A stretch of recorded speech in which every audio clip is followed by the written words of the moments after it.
Welcome to the Always Better Than Yesterday YouTube channel. I am your host, Ryan Hartley. This channel is for heart-centered leaders just like you. I hope our time spent together helps you leave a heartprint where those around you are left better than yesterday. These interview sessions are sponsored by our great friends at Elevate Online Marketing. On episode 212, I welcome back our great friend, Shae McMaster, to the podcast. Shae is the founder of Enlightened Athlete, based out of Hastings, Nebraska. Shae was originally on the show over 4 years ago, and it's been great to catch up with him, have a great conversation about all things Enlightened Athlete, overcoming and growing through the pandemic, and his podcast, Get Uncomfortable. I hope you enjoy our conversation. It's episode 212 with Shae McMaster. Shae McMaster, welcome back to the Always Better Than Yesterday podcast. Thank you for having me. I'm excited to be back. How are you, man? I'm good, man. It's a little snowy and cold here. I'm wishing for some sunshine, but other than that, I'm good. I'm surprised you're not outside in your bare shorts, just soaking up the cold, getting uncomfortable. I just was. Yeah, I just was. I did an ice bath. Have you? Oh, mate, how are you finding those at the moment?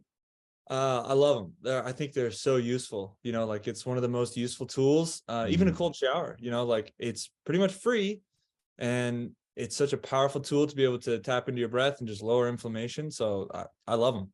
Yeah, man. I think before I started doing mine, I remember seeing you just getting in your chest freezer, just showing those videos, accountability, getting it done. Loved it. Absolutely love seeing it. Yeah, man. It's a lot of fun. We actually, we're doing a workshop. Me and my buddy Jordan, we're going to do it's called Pressure Proof. Here at the gym. And we're going to take people through a workout, through a bunch of different breathwork stuff, and actually get people at the end into the ice bath. So we're going to teach them a framework to deal with stress, and then take them through and give them like a practical situation to be able to apply the lessons and the tools we just learned in the ice bath. So I'm very excited to take people through that. You know, people think it's like sadistic, isn't it? And it is a little bit like it is a little bit like that. But there's an element where life's going to be stressful, and what I've really come to understand is that by giving myself that little bit of stress, I learn how better to deal with the stress maybe that I'm not putting myself under. Maybe some of the environmental stress, maybe some of the stress of the world or the work. And I just find that I'm better able just to lead myself back to peace, or whatever that might be. Yeah, I think that's something that's really important. I was just listening to a podcast earlier, and it was something they were talking about, a book called Comfort Crisis. I think it's by Michael Easter. And I think the stat was 93% of people's adult lives are lived indoors, right? So everything is comfortable. You go from a climate-controlled room, house, to a climate-controlled car, to a climate-controlled office. Like, we're never exposing our bodies to stress or our minds to stress or being tested. And I think if you don't expose yourself to a little bit of that stress, I think the effect is called hormesis. Like, you expose to a little bit of stress, then helps you actually overcome that and build back better. And if you don't do that, the smallest little thing could send you to a 10, right? Like sitting in traffic, it's a 10. You're slamming and hitting your steering wheel, and you're screaming at the windshield, where it's like, if you would maybe do an ice bath or hard workouts or jujitsu regularly, and you have a grown man trying to choke you to death, traffic doesn't seem so bad, right? Yeah.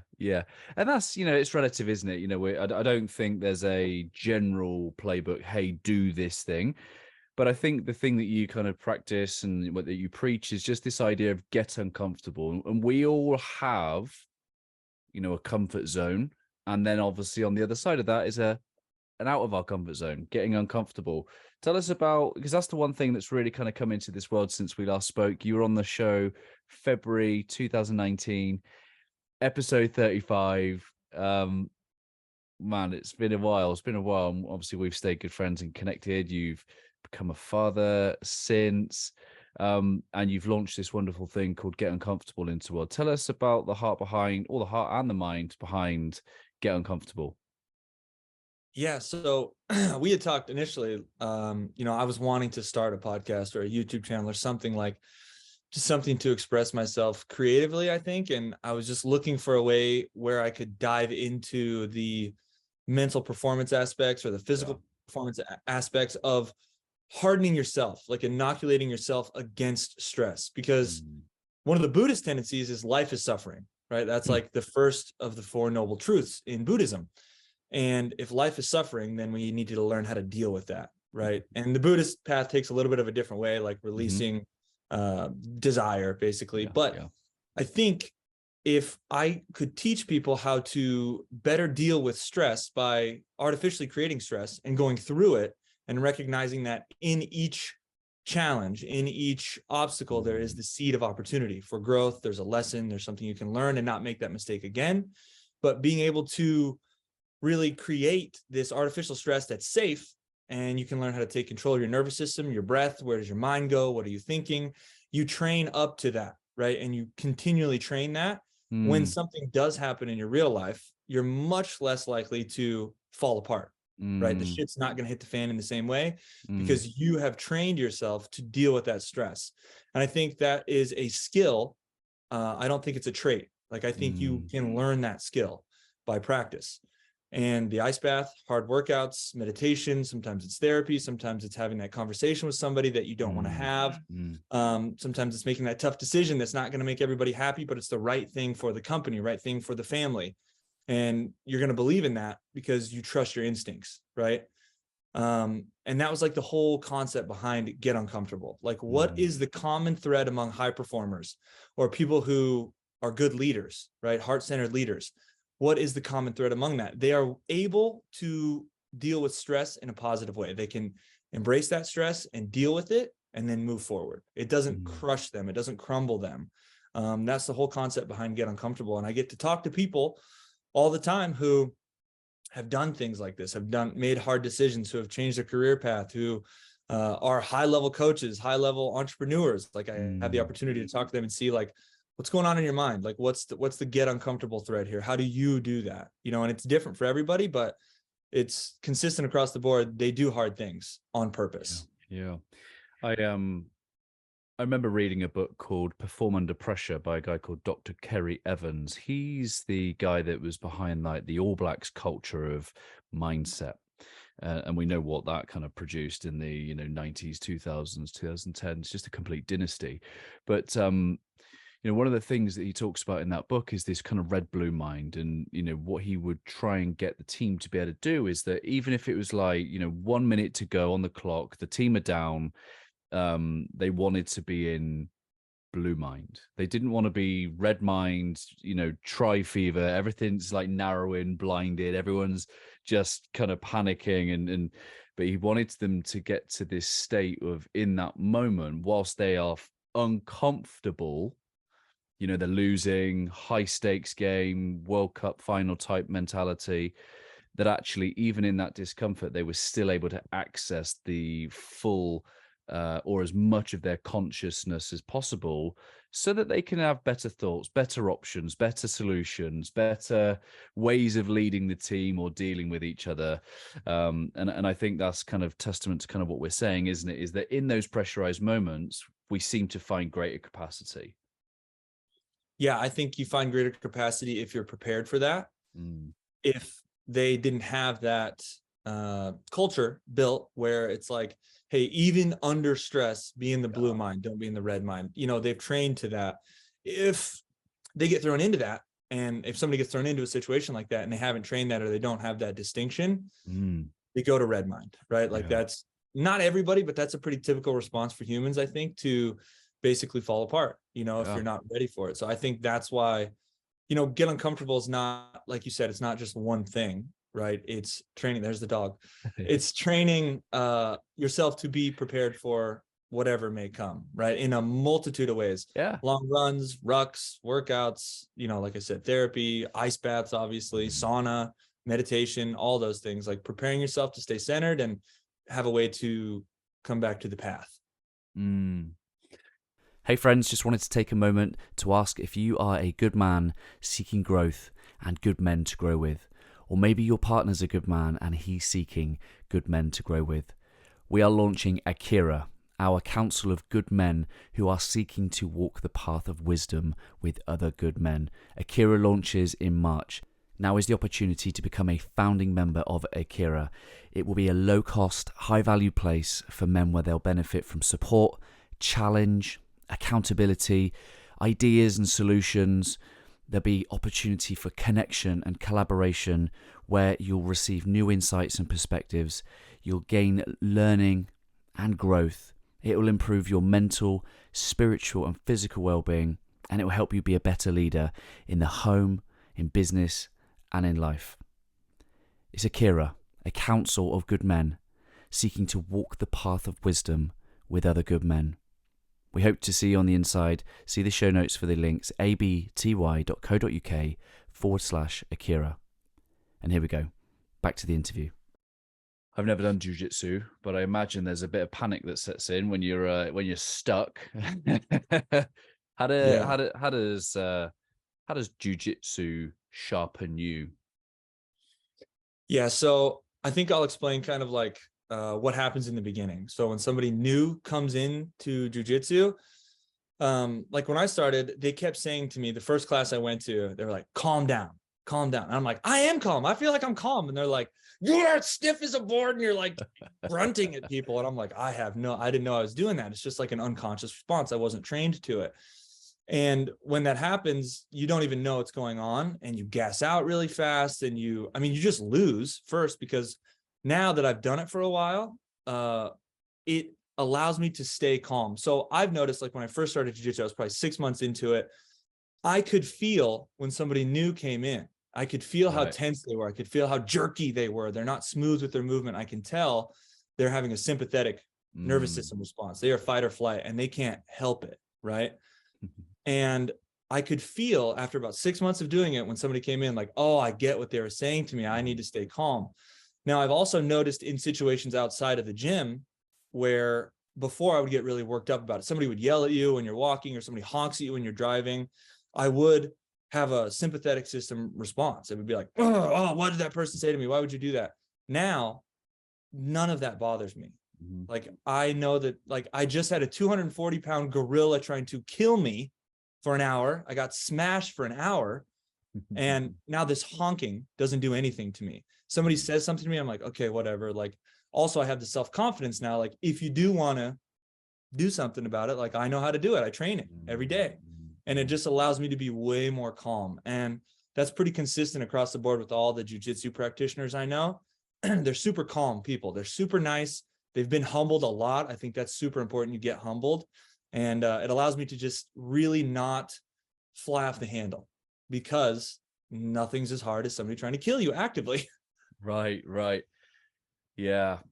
I am curious. I just stick to beating up my 10-year-olds and just getting him in a sharpshooter or something like that. Just reliving my WWE days with my 10-year-old son, where the threat of I'm sure he'll get old enough to be able to get me back, but for now I'm just going to dominate a 10-year-old. Hey, man, you got to start somewhere. That's how you do it. It's really funny, isn't it, that sometimes over every now and again there's this little article that comes out that says, hey, do you know what, probably exercise in gyms was a really good thing and probably would have prevented COVID. But we didn't really kind of talk about that for the first 2 years, because you'd have been an anti-vaxxer, you'd have been a conspiracy theorist. And every now and again, there's this little article that says, hey, guess what? If you had 4 or more comorbidities, that your risk of disease was higher, or your risk of suffering was higher. And yet, here we are, good self, running a gym in Nebraska. And tell us about what it was like for you running a gym during COVID, my friend. Yeah, man, it was weird at first. It was really weird. The overall response to it was like, my industry was attacked pretty heavily. Yeah.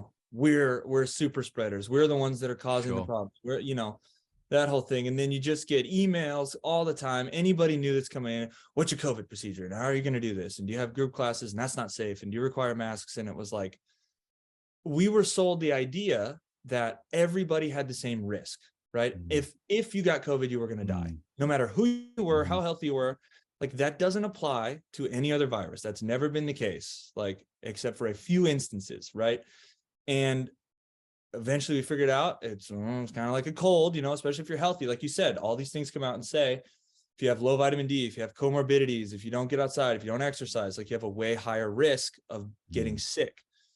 So running the gym was really weird, because initially I was listening to doctors and health professionals who were saying these things from day one.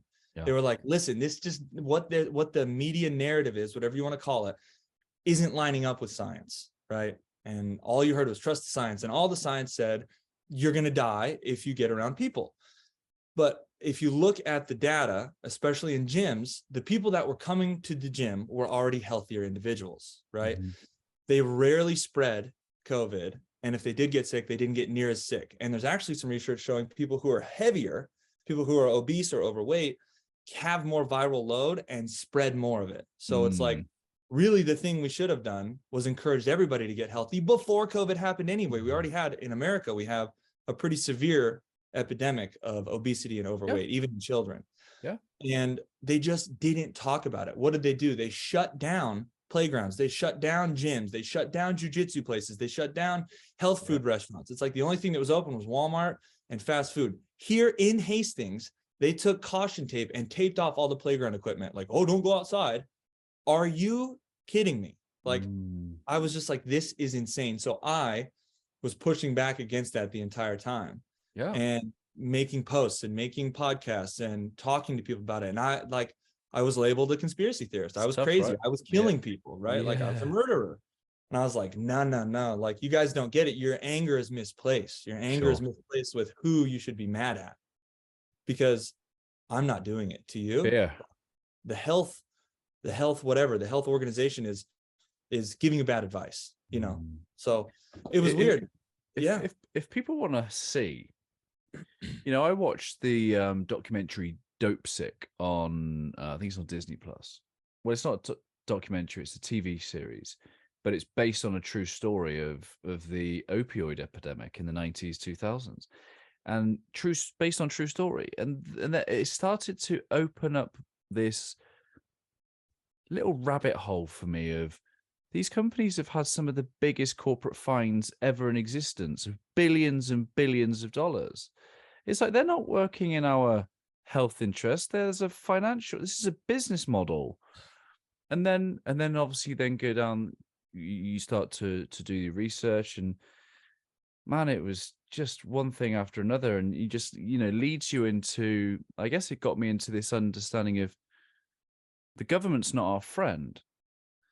Because on your podcast, I think this week or very recently, you're talking about the most common gateway drug. Yeah. What is the most common gateway drug?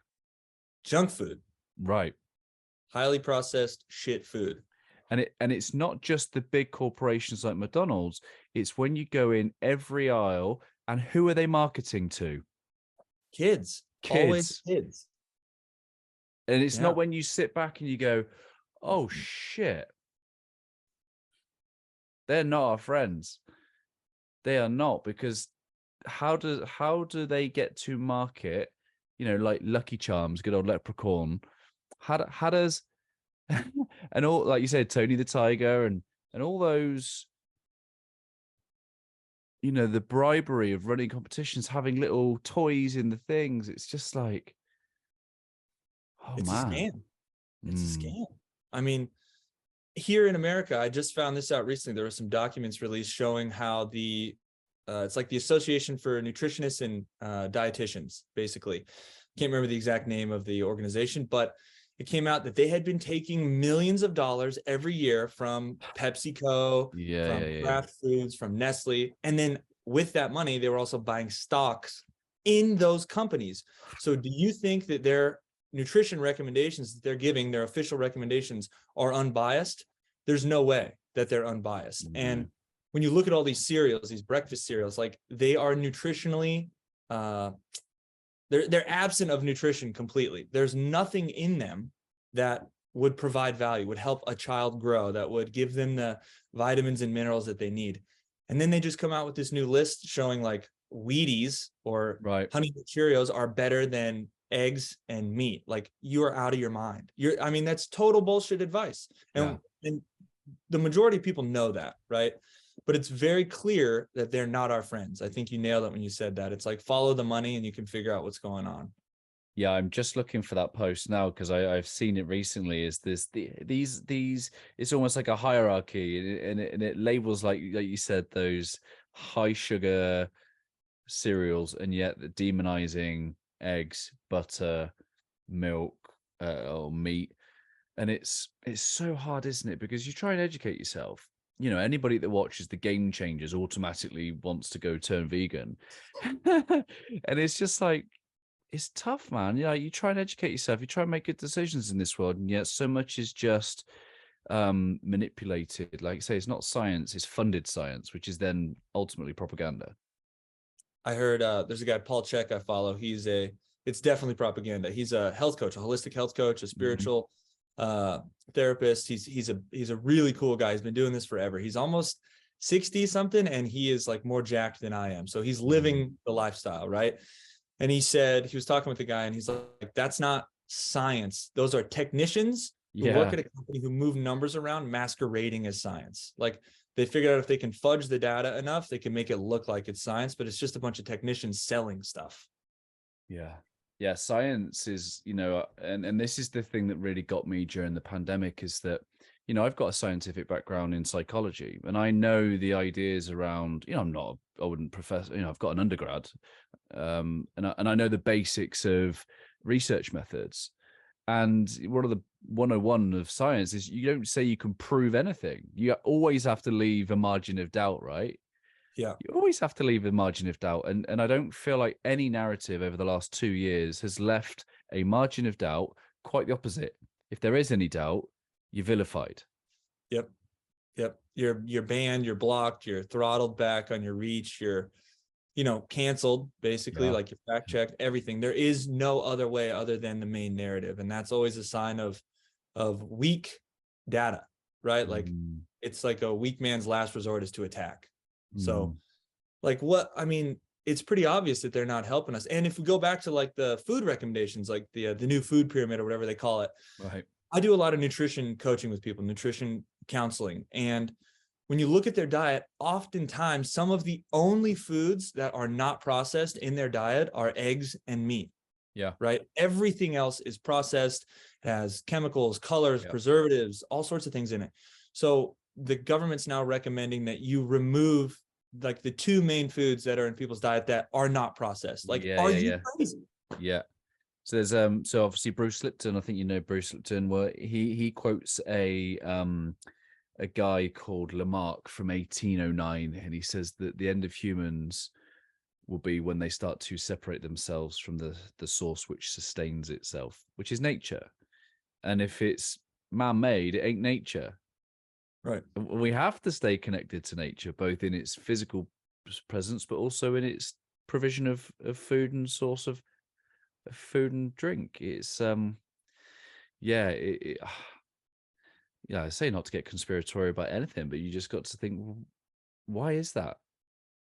I mean, I think it's hard to not be conspiratorial. I mean, everything bad that has happened started as a conspiracy, right? Initially, like they conspired to make the bad thing happen. So I think like that gets a pretty negative spin on it. I'm pretty sure the CIA around the time JFK got killed actually started the term conspiracy theorist to counteract, any alternative narratives, right? So that right there even is like a buzzword that, you got your tinfoil hat on, but it's like, I try to, this stuff is bad. I got pretty deep into the COVID stuff. Like my wife at one point, because I wasn't sleeping anymore. I'm reading every article, like figuring out like, hey, what's in this thing? And I don't trust any of this shit. These companies are not our friends. They don't have our best interest at heart, clearly. And I got so deep down that rabbit hole. It was like, what do I do about it? What can I do about it? There's nothing I can do. I can't change somebody's mind if they don't want to hear it. I can't shut down a corporation. What I can do is find solutions in my day-to-day life and then promote those solutions to others. So, have a strong connection with the people around me, have a good community set up. Maybe I can start growing a garden and I can get more healthy food, and I can talk to people about growing a garden and teach them how to do it and get involved with the local community supported agriculture things. I can teach people how to work out. I can teach people how to meditate, how to use their breath, how to lower their stress, like live a good life in my circle. And hopefully that has a ripple effect. Like, what are the solutions versus like, hey, there is this big problem. What am I going to do about it? Like, well, I'm going to not support those companies as much as I can. And then I'm going to find alternative methods to live an awesome life. And like, that's the solution I finally got to. My wife got to a point where she's like, you need to go get help. Like, I think you need to go to therapy because you're too deep in this. And I was like, yeah, I am. Yeah. And that's it. You're absolutely right. There comes a point. I mean, Lisa and I were very similar. We, we'd educated ourselves, shall we say. We got ourselves informed, and then you get to that point where you go, right, what do I do with this information?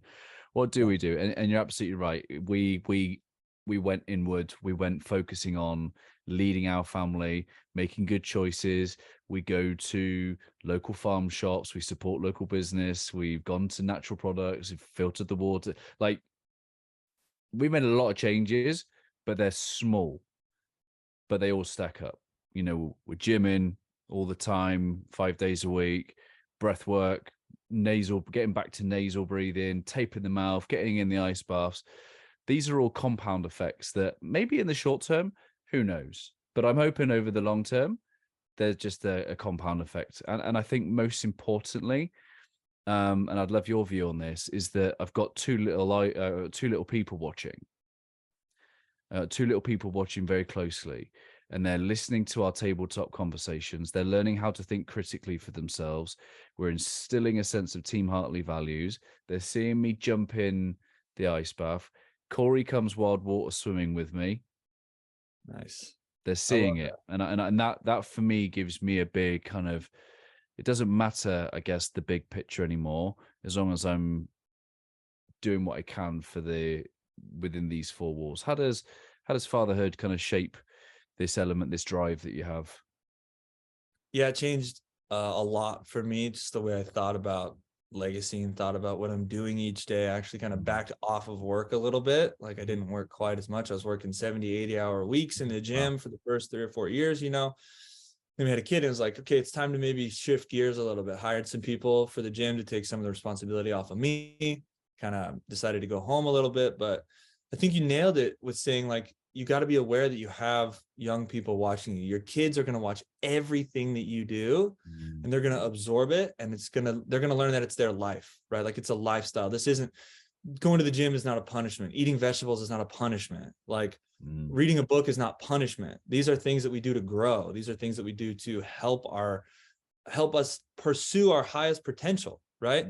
Not necessarily like achieve it, but always in the pursuit of our highest potential. And I think that's super important. Quinn sees me doing ice baths too, same thing. And she wants to get in them, right? And then she talks about it. Like, even if we have a suitcase open, like just a big suitcase, we're going on a trip somewhere, she hops in the suitcase and says, "Oh, Daddy, look, I'm in my ice bath, my suitcase ice bath." Like, she says those things. She gets in the ice bath with me. She goes to the gym. She sees us working out. She knows what lunges are. She does squats. She does push-ups. She does, picks up dumbbells and kettlebells and does deadlifts. Like, she eats the food that we eat. They see that, and you model that behavior for them. And then what does that do? They go over to their friend's house, and maybe they can have whatever, maybe they have Lucky Charms or whatever, but they know that that's not the norm. Like, their lifestyle is just set up different. And eventually they're going to take that as they grow. They're going to be healthier. They're going to know reading is important. They're going to know being outside is important. Like, we take her on hikes, and she's been outside, and we went to Yellowstone and biked right next to the Tetons. She got to see the mountains, and she loves it now, Yeah, and she knows I hunt. So she's always talking about, "Oh, Daddy, is there deer over there? You can go hunt. Like, let's go hunt deer. Oh, I want to go hunting with you." And like, you're just exposing her to self-reliance. You're exposing your kids to good lifestyle behaviors, right? And hopefully they take that forward and do that with their kids if they have kids, right? And you're building up your family and your community, and then other people see that too. The friends that you hang out with see they're working out, see that you're working out. And they're like, "That's pretty cool. Maybe my kids could start doing that too." And maybe not so much tablet time, right? And it's just these ripple effects. They are small in the beginning, but that's how everything is. You start small, you take one step in front of the other. That's how you get up a mountain, 1 foot at a time. But eventually you get to the top of the mountain, and you look back and you're like, "Oh, I can't believe I did that." Yeah. Right? Yeah, I love that. There's a guy, Ben Greenfield. I don't know if you're familiar with Ben Greenfield. Yeah, I love him. Yeah, he so I saw him speak at an event last year, and like, it was a biohacking event. And everyone was talking about all the latest biohacks, and he was just like, he came straight out with like, family's your number one biohack. Because if all is not well at home, like, forget all the things that you're doing in the world. And he said this one line. He said, "You need to parent your kids like you're parenting your grandkids, or parent your kids, raise your kids like you're raising your grandkids." I butchered it, but you get my point. He's getting us to think about the legacy beyond just our children. But if they start to parent in a similar way that we parent, then we're effectively showing them how to parent their own child. Yeah. For all the good or bad that what that might be. Right. Well, I mean, we're going to mess our kids up, Yeah, right? Like right. there's no way to not do it. I think you can't like, I don't want to do that. Hopefully I just don't mess them up in the same way I got messed up, or I'm like a little less messed up than I'm messed up, and you don't want to continue that cycle of hurt, like hurt people. Yeah. So if you can break that cycle, I think that's pretty powerful, and setting a good example by leading the way you live your life, is super important. And I think that has a really lasting effect on them. Yeah, you're a generational change maker, and I know that your kids are going to have such a great platform and footing, and one maybe that you didn't necessarily have yourself. Yeah, that's kind of been my goal the whole time. Like I want to do a good job for them, for my wife, even for myself, right? Like I don't think that's a bad thing to like want to do a good job. And luckily, I've just had the right mentors in my life, and I've seen the right information where I can use that in a positive way and hopefully move everything forward in the right way, and just not have them start 1 foot behind, right? Or start in a hole and have to dig out of a hole. Like I want to give them every opportunity to go above and beyond what I do. Well, from what I know about your story, you weren't just 1 foot behind. You were 1, 2, 3, 4, 5, 6 feet behind. Like life sounded tough for you as a kid. Yeah, I had a pretty rough upbringing. Probably about the time I was like 15, lost my mom. She committed suicide. Most people know that. I've talked about that on the podcast before, but then things just kind of got crazy. I turned to alcohol. I turned to drugs. I turned to not paying attention in school. I just didn't care really about anything, I don't know. Luckily, maybe, I don't know if you subscribe to the idea that like alcoholism is genetic or not, but I guess I just don't have the makeup to be an alcoholic. Like I was lucky because I was on the road. Like if I was going to be, I was going to be, And recently in the last couple of months, I've completely stopped drinking alcohol. I don't drink any alcohol anymore. We just went on vacation to Kansas City, and we were out with all my family, and everybody's getting drinks at this Brazilian steakhouse. And I was just like, I don't even miss it. It was like, I don't need it. I know how this is going to make me feel tomorrow, and I don't need it anymore. And I had bad experiences with it growing up myself, but also my family. Everybody's a heavy drinker. And it's like, I don't want the life that you guys have. I don't like how your life turned out. You're kind of ran by this substance. And I feel like that's not my path. I'm not going to do that. Nothing against drinking if people want to. I don't think there's anything wrong with it if you can do it in moderation and control it. But for me, I was just like, I feel like shit the day after. I'm anxious. I'm tired. I'm way more angry and edgy. And it's like, I don't like to feel like that. Even 2-3 days after drinking. So it's like, I'm just going to quit. And that, it feels like a weight off of my shoulder. Like I don't have to mess with that anymore. And I can just focus on my purpose and path and keep getting better, Yeah, I love the story that you shared when you came in. You did a guest speaker slot in our Master Heart and Mind, and love this just this divine opportunity that found your way with working in the gyms. Tell us about that story. Give me a little more context. So there was you ended up dropping out of college and then getting a job in a gym. Yeah, this sweet gym that you wanted to be part of. Yeah, it was I was finishing college. So I finished college actually, but I finished it online. So I had moved away. We were moving to this town in Omaha. It's the biggest town in Nebraska. It's not very big still, but we moved there before I had graduated, before I finished my degree. So I had to go into the registrar's office and basically plan every single thing out, every credit I would need, how I was going to do it, when I was going to get it done, make sure I had all my requirements for the degree. And my advisor was like, you can't do that. And I was like, okay, that's fine. I'll just go right to the main person and set up a meeting with them. They were nice enough to take the meeting. And I had everything out in a spreadsheet. I had my wife help me at the time, which I never would have got it done if she didn't help me, but I had everything to a T dialed out. And I actually got serious about my life. Like I hadn't really been serious about anything up until that point, but I realized something just felt right. It was definitely divine. Like we're going to go to Omaha and something good is going to happen. So I got serious about my life, and I sat down, I lined everything up. I took all the classes. We moved to Omaha. I finished it online. I drove to the post office in Omaha like 3 months later, and my degree was in the mail. And I was just like, yes, like I did it. I did it my way. Like I've always had to be that guy. Like I got to do it my way. Yeah. I did it. And then I was working at a pharmacy where we were selling medical equipment, and I did not like it at all, because it's part of that machine, right? It's part of that big pharma machine. They're putting Band-Aids on people. They're prescribing way too many drugs to people that aren't really solving the issue. A lot of these anxiety and depression drugs that were given, they were built on a model that was false, right? The chemical imbalance model has recently come out. It's been propagated by the pharmaceutical industry, and it's actually, there's nothing to back that up. But the doctors don't see the research. There's nothing in the leaflets about it.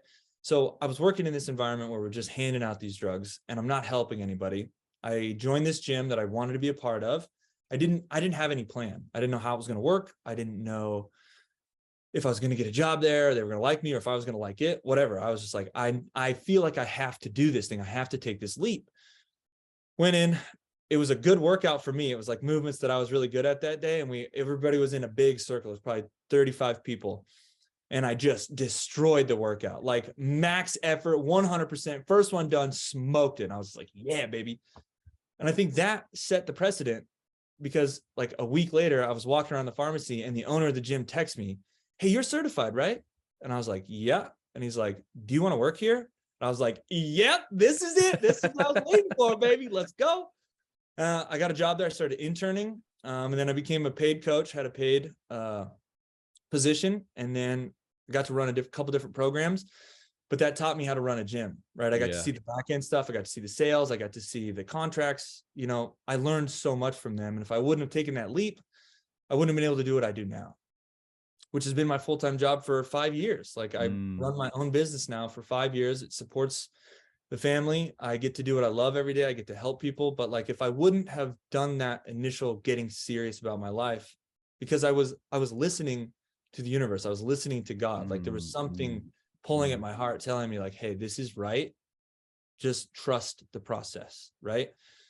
And doing that allowed me to do what I'm doing today. And I'm like very grateful for the whole process. But I did not have a plan initially. It was weird how it all worked out. Yeah, I love that. Thank you for sharing that. And 5 years, they haven't been the average of 5 years either, have they? They've been like global meltdown. Yeah, right. That's the thing. Like absolutely the weirdest 5 years of life, Yeah. It was crazy. Like, yeah, the whole COVID thing, dude, that was weird. I thought that was for sure gonna kill my business, because they were making people so scared of working out. Like that's the only way to protect yourself. That like health doesn't come from external sources. Health comes from inside of you. Health comes from your daily actions that you do. It comes from managing your stress and having a solid family life, right? Making sure things are right at home, right inside with you. That's where health comes from. The stuff that you do. You can't get it from a drug. You can't get it from even a podcast. You can't get it. You can get tools and tricks, but it's the actions that you take that you do. That's where it comes from. Yeah. Well, people only have to look as far as culture and, health, beauty, happiness. Those three examples, there's health products, health, all this stuff, the health and beauty section, beauty salons, happy meals, like all these things are out there. And it's a cultural reminder to say, hey, look, if you want these things, come and buy more. Yeah. Consume more. And I guess that's where the Buddhists are on the right path, because they're like, no, desire less. Yes. You already have all that you need, desire less. Yeah, I think that's important to recognize. And when you do the work, right? When you do that internal work, Paul Chek calls it a work in instead of a workout. Right. If your body's broken, your mind's broken, you need to do some work ins, right? To deal with that. You do naturally want less. You do naturally learn how to feel satisfied with what you have and be grateful for what you have. I think that's a big one too. People don't practice gratitude a lot. And that was a big mind shift, like for me, when I recognized I can be grateful I can want more, but also be really grateful for what I have and how great my life is right now. And I think that's the greatest flex. I genuinely think that's the greatest flex, is not having more and showing that off, is being able to look around and like appreciate all you have. And here's the thing, without having to lose it first. Yeah. Yeah. That's a road I don't want to go down like Yeah. that. Well, I imagine the amount of people that you see that start to appreciate their body after they get injured, or after something bad happens, or after they're unwell. And it's almost like, I guess Tony Robbins says that if health isn't your number one value, it certainly will be once you lose it. Yeah. There's an old saying, I can't remember who said it initially, but the man with his health has 1,000 wishes. The man without has but one. Right? Yes. You just want to be out of pain and you want to be healthy. And being able to recognize that before you go over the waterfall is super important. It's really important, you know, because I'm sat here very uncomfortable right now, and I'm putting a lot of effort in to try and focus on you. And because I was doing some shoulder shrugs in the gym yesterday, and I just tweaked as I was just putting them back on the rack, and it was slightly a bit too high for me. I'm 5'10", and it was just slightly too high for me, and I tweaked, and like my entire neck is just like, I feel like a robot, and it just affects your entire life. You know, if you haven't got that wellness, anyone with a bad back knows that your patience goes from 100 to 0 very, very quickly.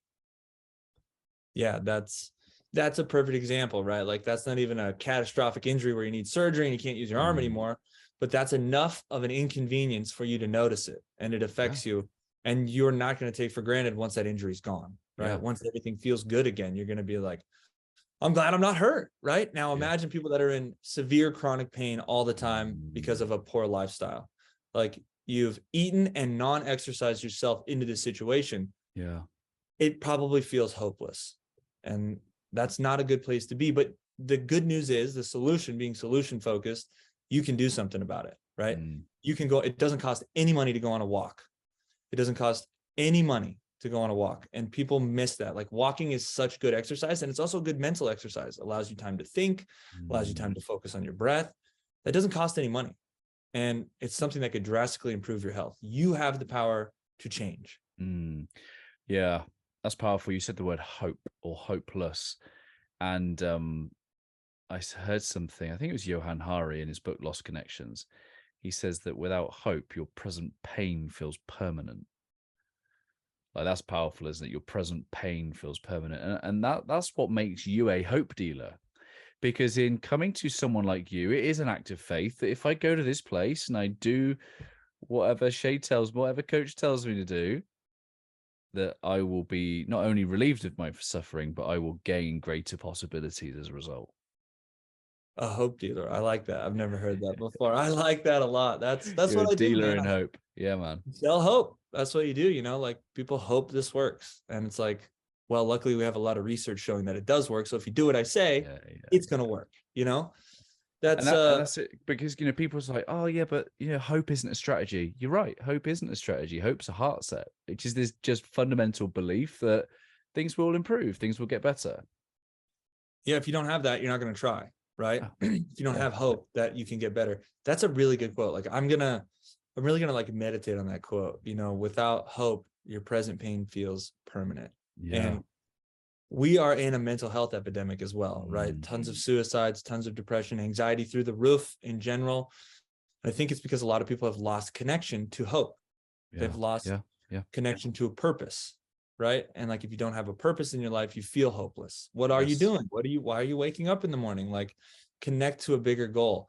And that bigger goal does not have to be build the next Amazon, right? I think that bigger goal can be, can I set a good example for somebody today? Can I do something kind for someone else today? If I see somebody out on the street, can I smile at them? Can I make the world a slightly better place by smiling at somebody? Man, that could have a pretty powerful effect on somebody's day. Very. To be seen. That's a purpose. Yeah. Right. Yeah. In that moment, they feel seen. And you know, some people, particularly the intellectually driven people of this world, hope is an abstract concept. You can't see it. You have to engage in it. You have to go beyond what you can reason with. And you know, not only do people go, oh well, hope isn't a strategy, but they'll also say, oh well, it's the hope that kills you. And actually, if you read Viktor Frankl's book Man's Search for Meaning, what he said is that in this in this Auschwitz camp, people stayed alive through the power of hope. It was the absence of hope that killed them. It's not the hope that kills them. It's the absence of hope. Because once they realized that, because what he said in the book is that most people seem to die between Christmas and New Year. And you could put that down to the weather and it being bad conditions. But what he put it down to was that these people had the hope that they would be home with their families by Christmas. And in realizing that they weren't, they gave up hope, and then their bodies succumbed to whatever illnesses that they were carrying. Their spirit gave up, and it was actually the absence of hope that he said killed them. That, I think that makes perfect sense. When you have the absence of hope, it's hopeless, man. Like, I mean, literally the definition, you know. Here, I saw some interesting research on this with mice. So researchers took mice and they put them in water and they let them swim. Right. They did not know they were going to be saved. They didn't know how long they were going to be there. Just leave them. They didn't swim for very long. I don't remember the exact time frame, but it wasn't very long until they basically gave up and would have drowned if they wouldn't have been saved. Now, they did it again, but they saved the mice right away. They put them in for about, like, I don't know, 20, 30 seconds, got them out, and then they put them back in. So after they'd been saved once and they recognized that savior was a possibility, they swam for like 30 minutes before they gave up, because the possibility, the hope of being saved was there. They know that can happen, and they swam for way longer. And that's just mice, you know, like that's pretty interesting research, like on the mental state of people if you don't have that hope. And I think people lose the concept that physical health, bettering your body through exercise, through nutrition, through meditation, improves your mental health. There is a huge connection between the two. The mind and the body are not disconnected, right? They are connected. And when you can better your health, you do think better. You have more positive thoughts. You release more dopamine and serotonin, all sorts of endorphins. Like, your mental health improves when you improve your physical health. Sometimes it's really hard to say I'm going to go to therapy. Sometimes it's really hard to say I'm going to really dive into my shadow work, and figure out, like, what happened when I was a kid. Like, that can be heavy and that can be hard, and that's a big step to take. But the first step, I think, almost always could be your physical health. Can you get healthier? Can you exercise a little bit? Can you eat a little bit better? Can you drink water? Can you sleep better? Can you do those things? And naturally, like a snowball, man, it's going to, like, build into an avalanche. You get better. You start to think better. You sleep better. You improve your health. You improve your life. You improve your mind. You know, You're connected so strong. And people, like, I almost have a disdain for the fitness industry at this point, because all I see are these people talking about how to make 15K a month, how to do this, how to do that. Take your shirt off here. Like, everybody's at this fitness expo with their shirt off, which, whatever, I take my shirt off too. But, like, people see that, people that aren't in that world, and they immediately write everything off. Like, I don't like the gym, right? I don't like being healthy. That's not for me. That's for those people. Like, I don't even like that stuff anymore. I've grown, like, disgusted by it almost, because people need to recognize health is for everyone. And when you're healthier, you have a better life. You know, that's what I want people to know. Like, your mind will work better. Your mental health improves if your physical health improves. It's not separate. Yeah, true story. Yeah, all ages as well. Like, there's I think it's a good friend of ours in common. Is it Deb? I think Deb's been a follower since I think I interviewed the first time, and I think, if I get it right, I don't want to quote her age, but I think she's still cracking out with the workouts and the early mornings, and very much benefiting from that kind of lifestyle. Yeah, for sure. Deb is awesome. She's a really cool person, because when she would come to the gym, she likes, like, hardcore, like, rap music. And I was like, what? Okay, this is cool. Like, whatever, man, I dig it. And I just did not expect that. But she's an interesting person. But yeah, she is still getting after it. And there's another guy named Sam. I was on his podcast. Cowboys Not Eggheads is the name of his podcast. But same thing, man. Like, he came in, he didn't have a lot of mobility. He was really tight. He'd never really worked out in his life. And I think he still goes to that gym in Omaha, CrossFit Kinesis. And he's been busting his ass for years, and he's gotten healthier, and he feels better, and his blood work has improved, and he's just, like, living a higher quality life. And, you know, he's in his 50s, late 50s, I think. So it's just, anybody can do it. Kids, I have a couple that comes into the gym. They are in their 70s, and I have them on the ground doing full planks for a minute. They're doing shoulder taps in a plank. Like, I have people who come in who are 40 who can't do that, you know? So there's not a limit on it, and it's going to benefit anybody, no matter, you're not too far gone. Everybody thinks they're too far gone, or I can't start, or maybe I'll get in shape before I go to the gym. Like, okay, are you going to wash your car before you go to the car wash? That doesn't make any sense, right? Yeah. I love that.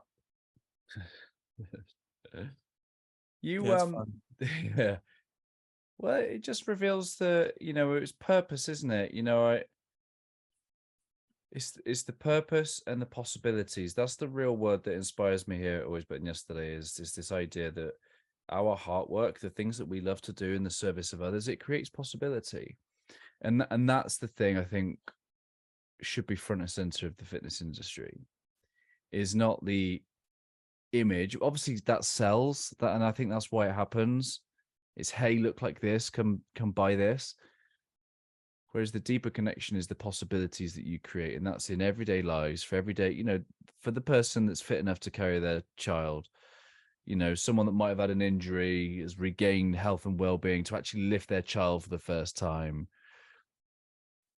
I'm sure you've had hundreds and hundreds and countless stories of the possibilities you create.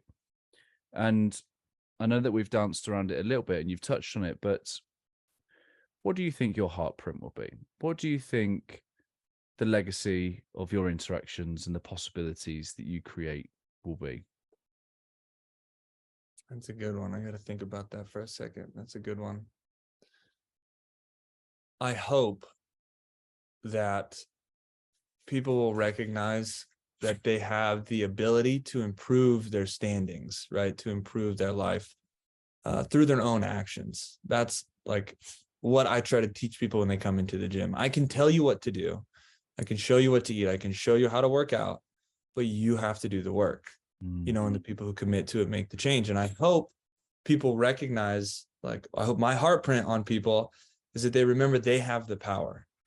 Like, I hope I can empower people to live a better life, man. And that, like, I think that it sounds hokey sometimes when I say it, but I do believe it. If you can make one person's life better, hopefully they can go out and make somebody else's life better. And if they're not an asshole to somebody, then maybe that next person they would have been an asshole to won't be an asshole to the next person. And now you're 6 people deep. That's 300 people. That's 10,000 people, right? That everybody was just a little bit nicer because they recognized they're not stuck. I hope that makes sense. Yeah, man. And I'm just thinking about that image over your shoulder in your studio that says, when's a good day to get better? Today. Yeah, today is a good day to get better. How can people connect with you? How can people find you? Do you do online stuff as well? Should our international friends be listening? Yes. We recently started with a program. It's an app that you can download. We can upload workouts. We can do all sorts of correspondence through that. I can send documents, like we have meditation documents that we send. We have tracks that we can send on there. So we do remote personal training and remote consultation through Zoom. So yeah, remote is definitely an option for us. That's something we've added in probably the last 2 years with COVID, really. I mean, so there was some positives with COVID, kind of forced me to adapt, but yeah, basically shoot me an email. We have a website, enlightenedathlete.com. You can find all the contact information on that website. So the email's on there. My personal cell phone's on there, which some people say is a bad idea, but I like to talk to people. So that's on there. We're on Instagram at Enlightened Athlete. And then the podcast is called Get Uncomfortable. And the logo, it's like bright green letters with like a mountain road behind it. Some people, there's a couple Get Uncomfortables on there, but that's ours. So if you subscribe to that, like the episodes, share those out for me, that helps grow everything. So that's probably where that's the best way to connect. So love that. What are you inspired to create with all the craziness going on in the world the last couple of years? Like, if you really get your head down and focus on it, what's inspiring you at the moment?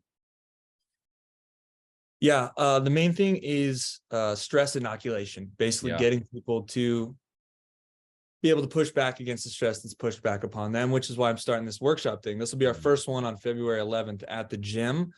But we are looking to refine and see how the first one goes. And then we're going to try to take that on the road and eventually do maybe traveling seminars where we teach people how to build a framework for stress, how to be a little bit more resilient and prepared in their daily lives. So this will be the first one. We're getting it rolling, but that's my big goal for 2023 is to build that out, see how that's going, and then maybe eventually take that on the road, maybe internationally. Yeah, man, I'd love to jump in an ice bath with you, mate. It's been great to reconnect. Great to have you back on. Love the work that you're doing. Really, yeah, just, every time I say this to you when we talk, it's just like, we need to do a road trip. Like I keep saying, me and Abby need to get an RV and do an Always Better Than Yesterday road trip. And Hastings, Nebraska is definitely somewhere on that map that I want to come and hang out and have some barbecue, meet the family. It'd be amazing. Dude, I would absolutely love that. And you are more than welcome to do so. You are welcome anytime. Love that, brother. Honored if you'd leave us a final thought from your good self. My final thought is go get uncomfortable on purpose. Yeah, there we go. Simple. Appreciate you, brother. Yeah, thank you, man. I really appreciate the opportunity to come on. So thank you. I enjoyed it a lot. Much love, dude. Thank you for making it to the end of the interview here on YouTube. I hope that our time spent together has left you a little bit better than before you push play. Before you go anywhere, please leave a comment down below. Some of your key reflections, your key takeaways. I love hearing from you and what this conversation has inspired in you. Let me know what you're going to do as a result of this conversation. I will be back next Wednesday where I will share another inspiring guest. To make sure that you don't miss that, please do subscribe, hit the bell, and you will be notified as soon as it goes live. If you're curious to know how I, through Always Better Than Yesterday, can serve you, your team, your organization, please do visit alwaysbetterthanyesterday.com, and it will be my honor and privilege to help you in any way I can. Keep leading, my friends. I've been Ryan Hartley, host of the Always Better Than Yesterday podcast here on YouTube. Always love.